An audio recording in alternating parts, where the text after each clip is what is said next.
What's going on, everybody? Welcome to a shaky camera start. I know things look a little bit different. That's because we're not in the studio today. I'm actually headed out to Blanchard Park here in Orlando. I'm going to go hang out with my friend Matt. We're going to get some nature sounds.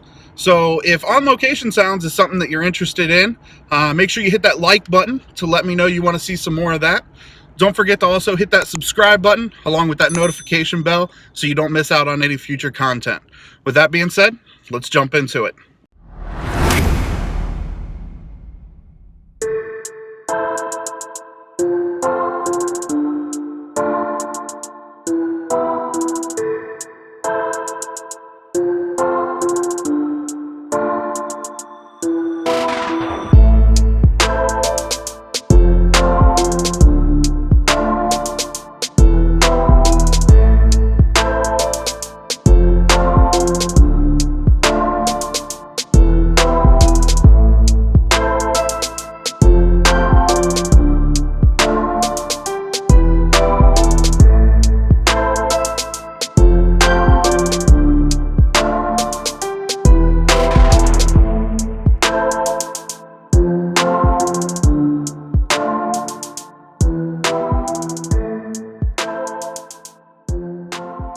All right, guys, so as I mentioned in my intro, I'm going to be hanging out with my buddy Matt today. So we're out here at Blanchard Park. We're going to be getting some nature sounds. And before we get into some of the capturing of the sounds, I just wanted to sit down with Matt real quick and just kind of talk about some things like how he got into sound design and what piqued his interest and what made him decide to come down to Orlando to go back to school. So tell me a little bit about why you decided sound design was how you wanted to pursue a career. Okay. Well, when I first started at Full Sail, my initial thought going into recording arts was I wanted to do like mixing and stuff like that for bands. And, Okay. Back home in Albany, I've been a part of like the metal and hardcore scene there for a good while. I've been playing shows like with two different bands. I've played shows like doing like little regional shows here and there for close to like 10 years, like maybe more like to the 8 or 9, give or take. So I met a lot of people through that and made connections through the scenes, and a lot of those people that I still stay in touch with on a semi-regular basis. And my initial thought whenever I was starting to go here was that I wanted to, in a sense, when I get back, whenever I graduated, and if I ended up going back home, that would have been my thing. Like have like my own little like studio set up there, and be able to work with my friends and kind of like give back to the music scene that gave me a great 8-9 years. Okay. Like with me and awesome people. So that was my initial thought. Then literally like 2 weeks in, all of it changed. Okay. 2 weeks in, it just changed completely. Something that I got really interested in, it was actually during a creative presentation, like my first month there. Our instructor had told us to start thinking about what we wanted to do, like what kind of pitch we wanted to give for our future career. And the second we started, I started to like do research. I was talking to an instructor who I believe I'm going to have later on in my program for audio post production. Okay. We were talking about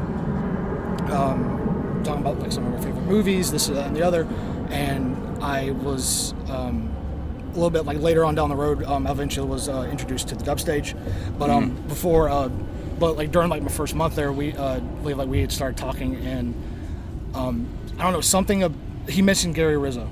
Okay. And that something kind of like went off in my head, and I'm like, well, he's a re-recording mixer.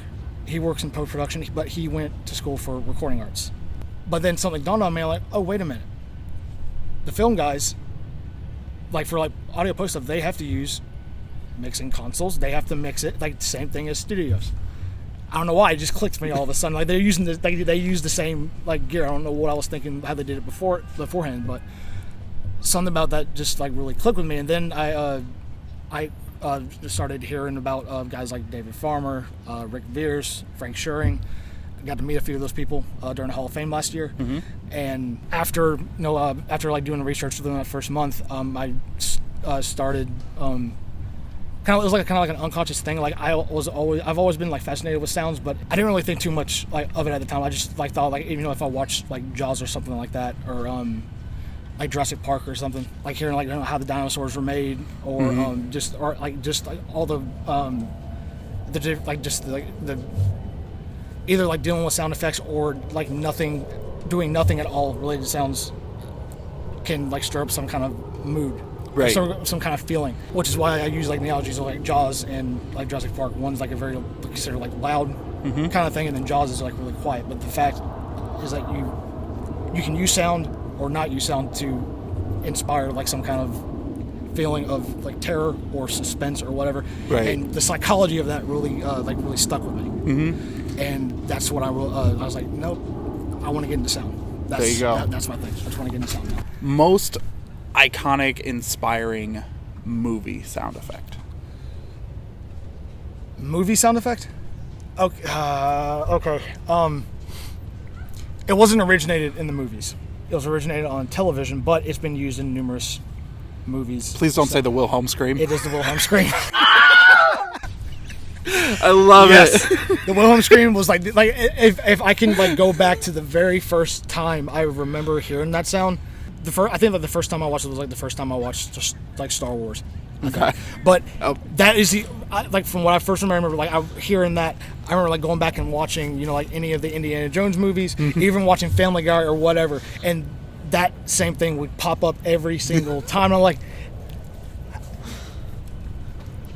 how did they get that guy to sound just like the one from Star Wars? And then like something, okay, I get it. It was a stock effect. Yeah. It was a stock effect.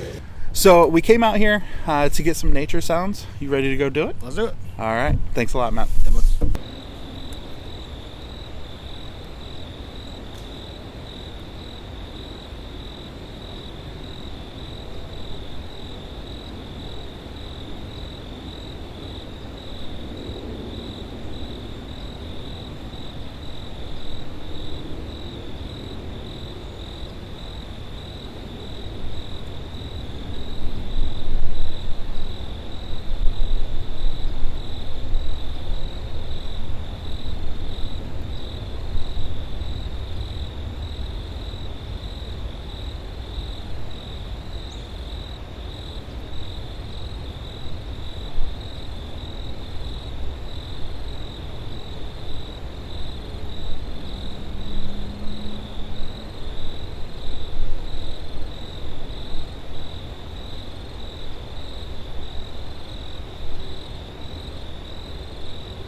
All right, so that's going to wrap things up for this week. But before I go, I want to give a huge shout out to Matt for hanging out with me today and letting me pick his brain about sound design. Now, because this video had such an ASMR feel to it, I'll also be releasing an hour-long looped video of these nature sounds that I hope you find as relaxing as actually being out there with us. You'll find a link to that video in the description below, along with a link to join the Sound Effects Guide Discord server. Also, don't forget that there's still time to get your entry in for the I Challenge You to Sound Design This Clip #3 challenge. If you missed that video, you can click on the card that just popped up in the top right hand corner of your screen. And remember, entries need to be submitted by February 14th by uploading them to YouTube and using hashtag the sound effects guy in the title. That way I can find them.